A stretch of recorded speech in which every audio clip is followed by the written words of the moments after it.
네, 글로벌 증시 동향도 월가 분석 통해서 살펴보겠습니다. 고웨스트 이지호 기자와 함께합니다.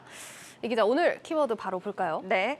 네, 오늘의 키워드 뭘까요? 경제적 해자입니다. 네, 경제적 해자 좀 생소하신 분들도 있으실 텐데요. 네. 주식 투자에 관심이 있는 분들이라면, 더 좁게는 워런 버핏을 아시는 분들이라면 이 경제적 해자라는 용어를 한 번쯤은 들어보셨을 법합니다. 이 경기 경착륙 우려가 커지는 지금과 같은 상황에서 이런 경제적 해자를 갖춘 기업에 투자하라는 월가의 조언이 나오고 있어서 키워드를 이렇게 잡아봤습니다. 네, 이 경제적 해자 간단하게 설명을 하면 기업의 경쟁 우위를 뜻하는 말인데 월가의 조언을 들어보기 전에 경기 상황은 또 파월 의장 발언을 통해서 한번 짚어보고 가겠습니다.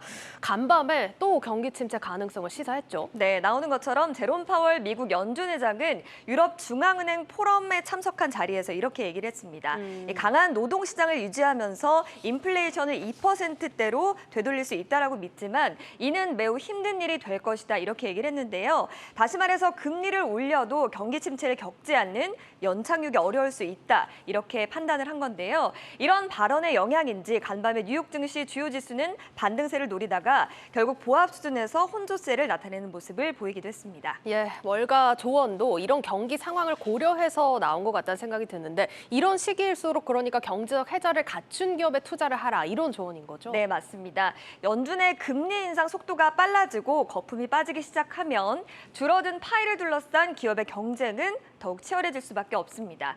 이럴 때일수록 어떤 상황에서도 안정적인 이익을 유지할 수 있는 다시 말해서 경제적 해자를 갖춘 기업에 투자하라는 게 월가의 조언입니다. 네, 앞서서 제가 간단하게만 요약을 했는데 이게 정확하게는 어떤 개념입니까? 네, 일단 경제적 해자라는 개념은 워런 버핏이 버크셔 해서웨이 연례 보고서에서 처음으로 언급한 말인데요. 네. 원래 해자는 이 그림에서 나와 있는 것처럼 성 주변에 적의 침입을 막기 위해서 파놓은 도랑을 뜻합니다.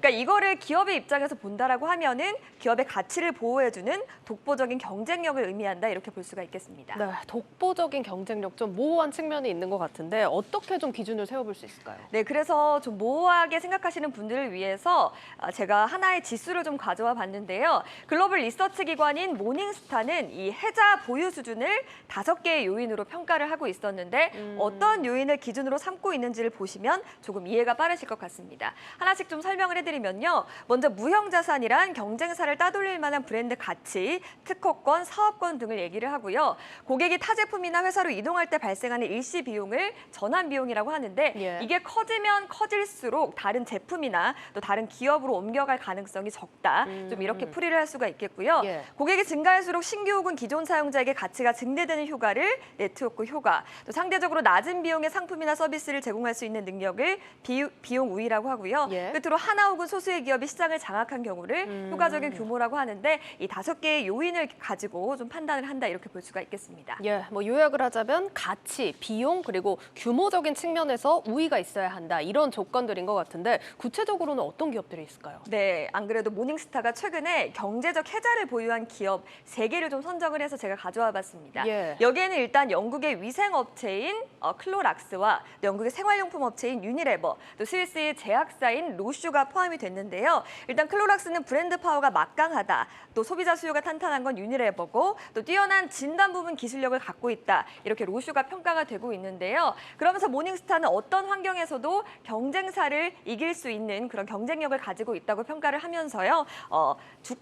기업 가치 대비해서 주가가 좀 낮게 평가되고 있다라면서 추천의 이유를 설명하기도 했습니다. 네, 클로락스, 유니레버, 로슈 이렇게 먼저 추천이 나왔고 다른 기업들도 여럿 있을 것 같은데 월가 평가는 어떤가요? 일단 월가에서는 경제적 해자를 갖춘 기업들에 대해서 투자 의견을 좀 높이고 있습니다. 예. 몇 가지 소개를 좀 해드리려고 하는데요. 일단 애틀란틱 에쿼티는 맥도날드를 좀 들었습니다. 그러면서 투자 의견을 중립에서 비중 확대로 상향 조정하면서요.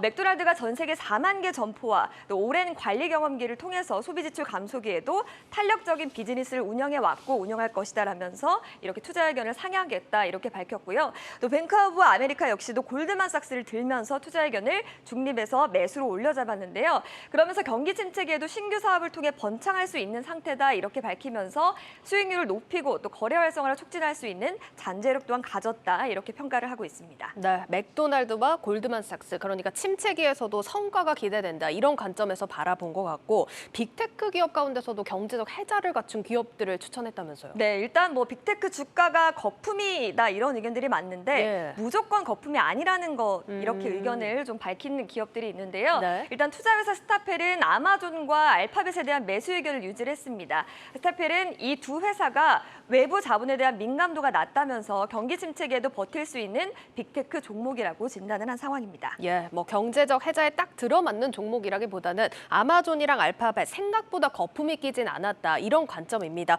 확실히 기술업에 대해서는 조금은 좀 보수적인 입장이라는 거 참고를 하시면 좋을 것 같고요. 월가에서 또 다른 추천하는 종목들이 있을까요? 네, 좀 특이하게도 카지노와 또 완구업계를 좀 추천하고 있어서 제가 좀 소개를 해드리려고 합니다. 예. 이 두 종목을 좀 추천하는 이유는 역사적으로 경기 침체기에도 지출이 줄지 않아서 상대적으로 좀 회복력이 입증이 된 분야다 예. 이런 설명인데요. 그러면서 바클레이즈는 지역 카지노 업체인 펜내셔널 게이밍에 대해서 비중 확대 의견을 밝혔고요. JP모간은 완구업체 펀코를 경제적 해자를 갖춘 기업이라고 꼽으면서 투자 의견을 중립에서 비중 확대로 높여잡았습니다. 예, 경제적 해자를 갖춘 기업들 비단 뉴욕 증시에만 있는 건 아닐 겁니다. 국내에서도 같은 관점에서 기업 발굴해 보셔도 좋을 것 같습니다. 이지호 기자였습니다.